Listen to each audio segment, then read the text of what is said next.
नमो भगवते वासुदेवाय नमः। आप सभी का बहुत बहुत स्वागत है आपके अपने YouTube चैनल कहानी टॉकीज पर। तो आइए आज मैं आप सभी के समक्ष जेठ मास महात्म्य में अध्याय 4 प्रस्तुत कर रही हूँ। इससे पूर्व के अध्याय हमारे चैनल पर अपलोड किए गए हैं। आप हमारे चैनल पर जाकर जरूर सुनें तथा संपूर्ण अध्याय को सुनने के लिए हमारी वीडियो को अंत तक देखें।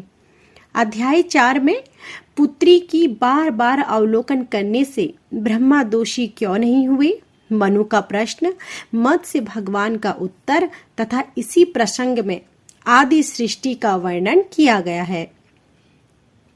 मनु ने पूछा, सर्वव्यापी भगवान, अहो पुत्री की और बार बार अवलोकन तो अत्यंत कष्ट का विषय है, परंतु ऐसा कर्म करने पर भी कमल योनि ब्रह्मा दोष भागी क्यों नहीं हुए तथा उनके सगोत्र पुत्रों का परस्पर वैवाहिक संबंध कैसे हुआ।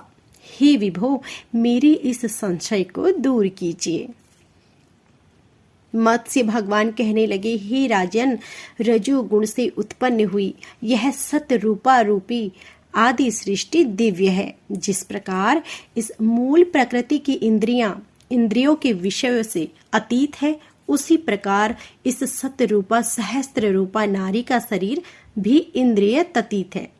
यह दिव्य तेज से संपन्न एवं दिव्य ज्ञान से समुद्ध है।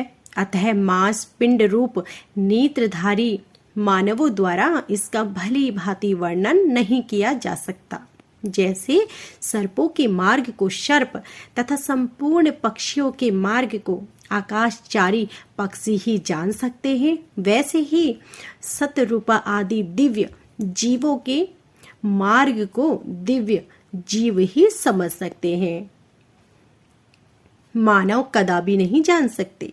हे राजेंद्र, चूंकि देवताओं के कार्य करने योग्य अर्थात उचित तथा अकार्य यानी करने न योग्य, शुभ एवं अशुभ फल देने वाले नहीं होते, इसलिए उनके विषय में विचार करना मानवों के लिए श्रेष्ठकार नहीं है।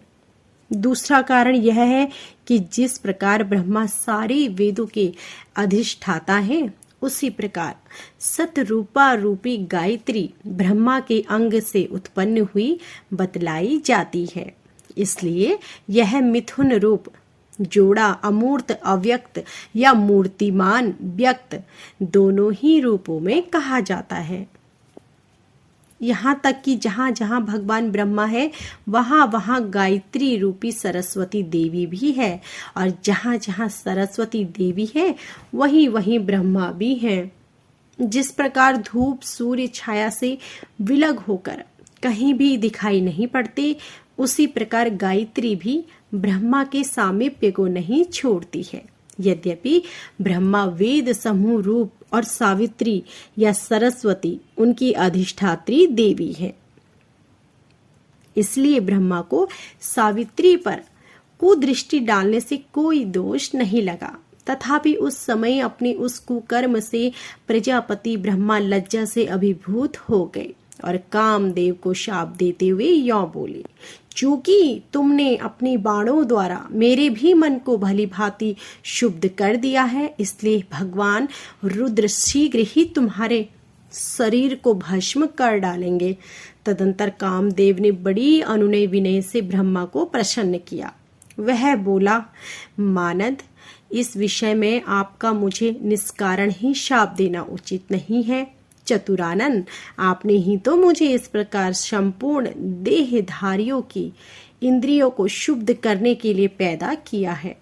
हे विभो, आपने ही पहले मुझे ऐसी आज्ञा दी कि स्त्री पुरुष का कोई विचार ना करके तुम प्रयत्न पूर्वक सर्वत्र सर्वदा उनके मन को शुद्ध किया करो। इसलिए विभो, मैं निरपराध हूँ, तथापि आपने मुझे वैसा शाप दे डाला है।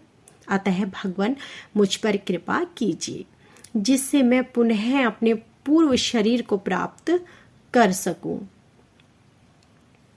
ब्रह्मा ने कहा, कामदेव, वैवस्व मनवंतर के प्राप्त होने पर असुरों के विनाशक श्री राम जब मेरे बल पराक्रम से संपन्न होकर मानव रूप में यदुवंश में अवतीर्ण होंगे और द्वारका को अपना निवास स्थान बनाएंगे, उस समय तुम उन्हीं के समान बल पराक्रमशाली उनके भ्राता श्री कृष्ण के पुत्र रूप में उत्पन्न होंगे।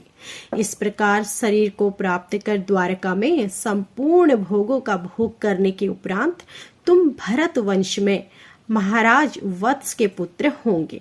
तत्पश्चात विद्याधरों के अधिपति होकर महाप्रलय पर्यंत धर्म पूर्वक सुखों का उपभोग करके मेरे समीप वापस आ जाओगे। इस प्रकार शाप और कृप से संयुक्त कामदेव शोक और आनंद से अभिभूत होकर जैसे आया था वैसे ही चला गया। मनु ने पूछा, हे भगवान, आपने जिनके वंश में कामदेव की उत्पत्ति बतलाई है, ये वधु कौन है? भगवान रुद्र ने कामदेव को किस लिए और कैसे जलाया तथा भरत वंश में पहले किसकी और कौन सी सृष्टि हुई थी? इन बातों को सुनकर मेरे मन में महान संदेह हो रहा है, अतः आप प्रारंभ से ही इनका वर्णन कीजिए। मत से भगवान कहने लगे, हे राजन, ब्रह्मा के शरीर के आधे भाग से जो ब्रह्मवादिनी गायत्री उत्पन्न हुई थी और जो मनु की माता थी तथा जिसे सतरूपा और सत्य इंद्रिया नाम से जाना जाता है, उसी सतरूपा के गर्भ से ब्रह्मा जी ने रति, मन, तप, बुद्धि, महान, द्विक तथा संभ्रम इन 7 संतानों को जन्म दिया तथा उन बुद्धिमान ब्रह्मा के पहले जो मरीचि आदि 10 मानस पुत्र हुए थे, उन्हीं के द्वारा इस संपूर्ण ज्ञानात्मक संसार की रचना हुई। तदंतर ब्रह्मा ने श्रेष्ठ त्रिशूलधारी वामदेव की और पुनः पूर्वज शक्तिशाली सनत कुमार की रचना की। भगवान वामदेव शिव ने अपने मुख से ब्रह्मांडों की, बाहुओं से क्षत्रियों की, करुओं से वैश्यों की और पैरों से शोकी की उत्पत्ति की। उन्होंने क्रमशः बिजली, वज्र, मेघ, रंग बिरंगा, इंद्रधनुष और छंद की रचना की। उसके बाद मेघ की सृष्टि की। तत्पश्चात उन शक्तिशाली वामदेव ने जरा मरण रहित एवं त्रिनेत्रधारी 84 करोड़ सांध्य गणों को उत्पन्न किया। इसलिए ब्रह्मा ने उन्हें सृष्टि रचने से मना कर दिया और कहा कि इस प्रकार जरा मरण से विवर्जित सृष्टि नहीं होती, अपितु जो सृष्टि शुभ और अशुभ से युक्त होती है वही प्रशंसनीय है। ब्रह्मा ऐसा कहने पर वामदेव सृष्टि कार्य से निवृत्त होकर स्थाणु की भांति स्थित हो गए। अब मैथुनी सृष्टि का वर्णन करते हैं। परम बुद्धिमान स्वयंभू मनु ने कठोर तपस्या करके अनंती नाम वाली एक सुंदरी कन्या को पत्नी रूप में प्राप्त किया। मनु ने उसके गर्भ से प्रियव्रत और उत्तानपाद नामक 2 पुत्र उत्पन्न किए।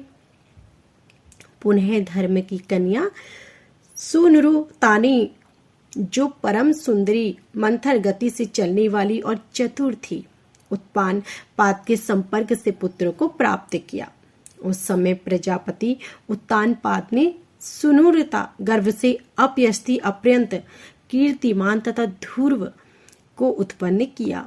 उनमें ध्रुव ने पूर्व काल में 3 सहस्त्र वर्षों तक तप करके ब्रह्मा के वरदान से दिव्य एवं अटल स्थान को प्राप्त किया। शिष्ट के संपर्क से अग्नि कन्या सुछाया ने कृष्ण, रिपुजे, व्रत, चकु, व्रक तेजस और यक्षु नामक पुत्रों को पैदा किया। उनमें ब्रह्मा की दौहित्री एवं धीर्ण को कन्या वरुणी के गर्भ से चाशुप मनु को उत्पन्न किया। मनु ने राजपुत्री नडवाल के गर्भ से उरु, पुरु, तपस्वी, सतमन, सत्यवाक, हवि, अग्निधृष्ट, अतिरात्र, अपराजित और 10वां अभिमन्यु इन 10 निष्पाप एवं सूरवीर पुत्रों को पैदा किया। अग्नि, सुमन से ख्याति, क्रतु और गए इन 6 परम कांतिमय पुत्रों को जन्म दिया। पितरों की कन्या सुनीति ने अंग के संपर्क से वेन को उत्पन्न किया। जब वह विप्रशा से मृत्यु को प्राप्त हो गया तब ब्राह्मणों ने उस अन्यायी वेन के हाथ का मंथन किया। उससे महातेजस्वी पृथु नाम का पुत्र प्रकट हुआ। उन्हें अंतर्ध्यान और हविर्वाधन नामक 2 पुत्र उत्पन्न हुए। उनमें अंतर्धानन ने सिख खंडिनी के गर्भ से मारीच नामक पुत्र पैदा हुआ।